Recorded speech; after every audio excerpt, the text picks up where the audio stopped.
Assalamualaikum warahmatullahi wabarakatuh. Saya Rindy Tri Astuti, CPP Angkatan 10 Kabupaten Tuban, akan mempraktekkan demonstrasi kontekstual modul 3.1 pengambilan keputusan berbasis nilai-nilai kebajikan sebagai pemimpin. Saat ini saya bersama Bapak Sri Puncahyo SPDSD, Kepala UPT SD Negeri Level 1. Assalamualaikum Pak Kun.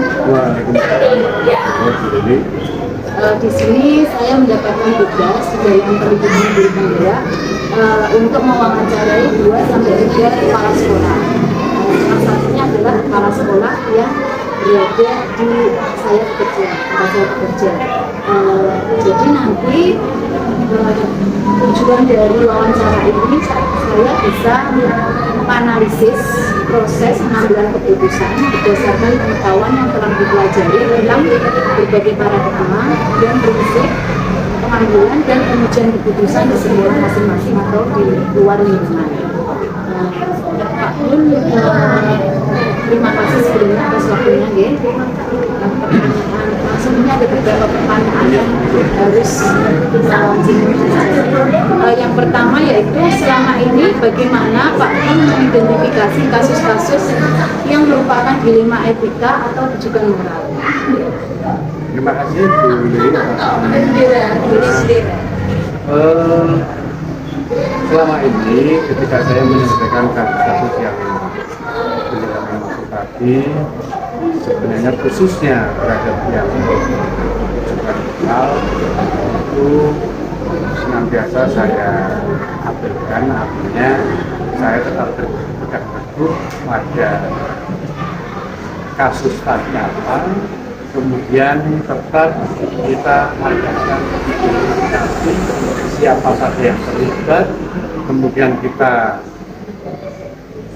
mengadakan istilahnya evaluasi dari kasus tersebut,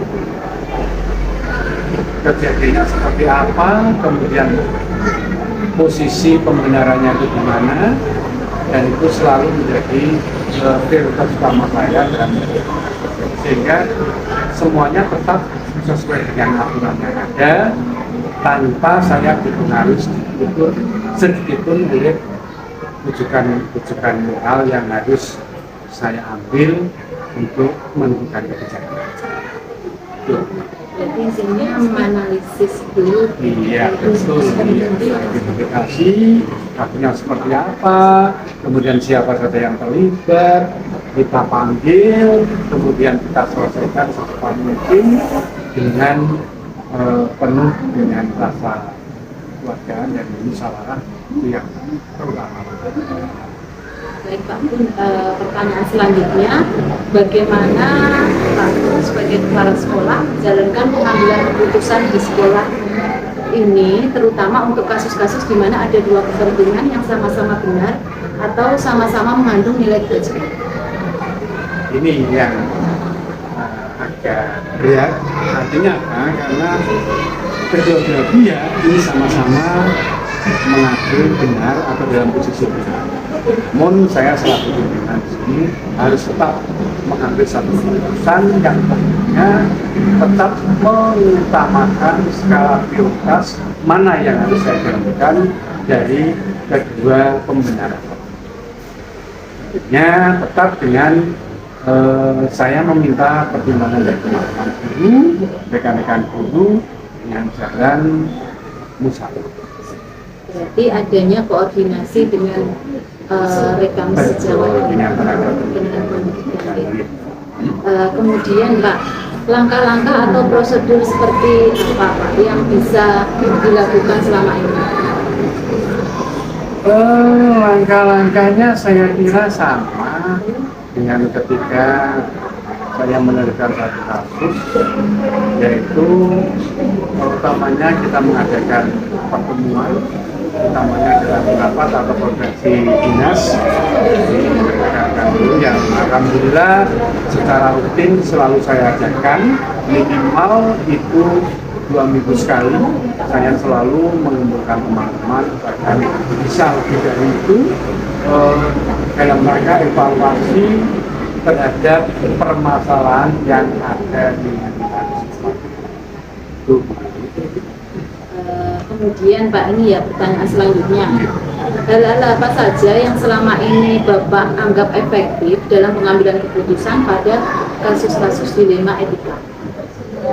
Yang paling efektif adalah saya bersama dengan teman-teman selalu mengadakan komunikasi, baik itu sifatnya internal ke dalam terlebih dahulu untuk merumuskan satu pengambilan keputusan tanpa saya langsung mengambil keputusan itu sendiri. Maka dari teman-teman guru, dari rekan-rekan guru itu sudah muncul satu pendapat yang bisa membantu saya dalam kemudian Pak, hal-hal apa saja yang selama ini merupakan tantangan dalam pengambilan keputusan pada kasus tadi?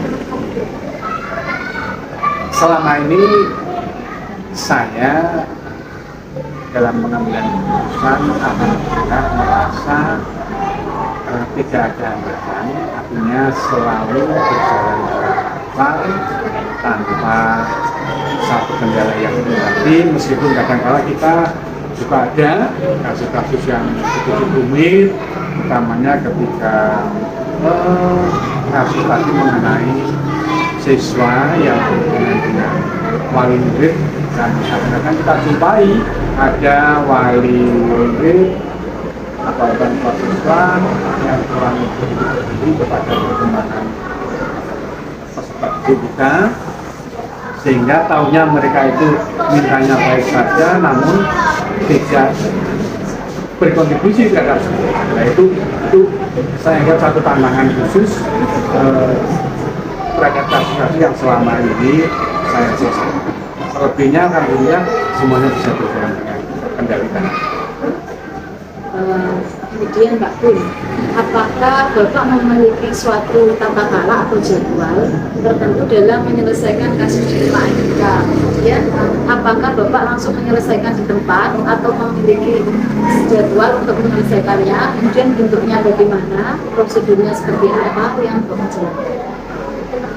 Untuk tata cara atau jadwal, terus terang selama ini saya tidak pernah menjadwalkan diri untuk penyelesaian kasus seperti itu. Jika muncul satu permasalahan, maka otomatis saya langsung berusaha menyelesaikan dalam waktu yang sesingkat-singkatnya. Artinya saat itu juga saya langsung mengadakan klarifikasi terhadap yang bersangkutan. Kemudian kalau itu mengenai perilaku siswa, paling awal saya panggil dulu, saya ingin tahu kejadian seperti apa. Jika itu berhubungan dengan eksternal, maka paling lambat besoknya YPS yang bersangkutan itu langsung saya datangkan, kemudian kita adakan penyelesaian secara terbatas. Jadi istilahnya saya tidak pernah menjadwalkan, langsung Berarti itu Pak ya, tidak menunda-nunda, tidak pernah, karena semakin kita tunda maka nanti akan semakin menimbulkan permasalahan kerumitan. Selanjutnya Pak, adakah seseorang atau faktor-faktor yang selama ini mempermudah atau membantu Bapak dalam pengambilan keputusan dalam kasus-kasus dilema etika? Faktor-faktor atau pihak-pihak yang biasanya dalam penyelesaian kasus-kasus seperti itu utamanya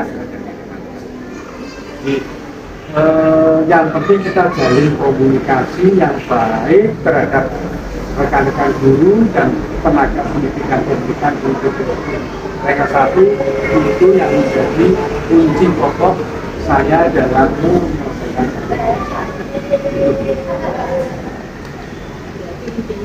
Selalu berkoordinasi. benar. Tapi kita makan koordinasi, komunikasi dengan penuh rasa kekeluargaan itu yang utama. Ini pertanyaan yang terakhir Pak, dari semua hal yang telah Bapak sampaikan tadi, pembelajaran apa yang dapat dipetik dari pengalaman Bapak mengambil keputusan dilema etika? Pengalaman yang bisa saya ambil dari mengatasi permasalahan etika itu tetap sama. Jadi kuncinya nomor satu itu komunikasi. Jadi kita jalin komunikasi yang baik terhadap semua stakeholder yang ada di sekolah, mulai dari siswa, wali kelas, orang tua, komite sekolah, itu kita libatkan semua. Kalau itu bisa kita jalin dengan bagus, insya Allah semua problematika bisa kita atasi. Ini di sini saya bisa menyimpulkan bahwa dari semua pertanyaan tadi Pak Mir, berarti Insinyur itu memakai koordinasi kemudian kerjasama yang baik bagi semua pihak yang terlibat. Dengan stakeholder yang ada di sekolah kita. Ini sangat penting Pak bagi saya sendiri untuk pada pengambilan keputusan nilai-nilai yang berbasis kebajikan. Tersulit pun atas waktunya, demikian atas meluangkan waktu sehingga saya bisa terinspirasi dengan jawaban jenengan ataupun nanti menjadi sebagai pemimpin pembelajaran baik bagi murid ataupun rekan ataupun nantinya kita tidak tahu menjadi kader yang lebih baik.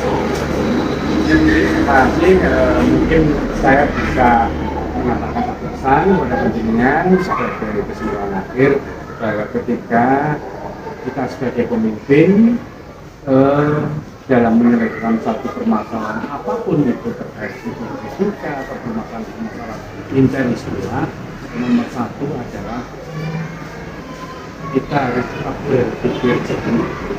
Kemudian kita harus bisa bertindak sebagai pemimpin dan orang tua. Jadi kita jangan cepat-cepat atau tergesa-gesa menjustis seseorang itu bersalah. Jadi kita benar-benar harus mengadakan identifikasi, evaluasi, setelah itu baru kita mengurai permasalahan tadi, setelah itu kita baru bisa mengambil satu kesimpulan. Dengan langkah-langkah yang kita laksanakan seperti itu, insya Allah semua pihak akan bisa. Itu menjadi pesan saya.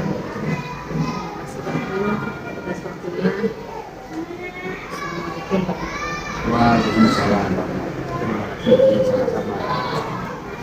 Demikian wawancara saya dengan Bapak Sri Kuncahyo SPDSD selaku Kepala UPDSD Negeri 1. Dari sini, dari hasil wawancara ini saya bisa mendapatkan refleksi atas praktek pengambilan keputusan dilema etika yang telah dijalankan terutama pada kasus-kasus di mana nilai-nilai kebajikan saling bersinggungan atau kasus-kasus dilema etika yang sama-sama benar.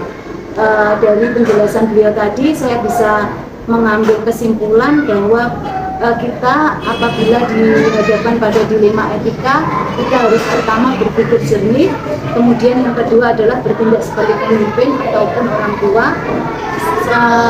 tetapi harus mengidentifikasi, kemudian mengevaluasi serta menguraikan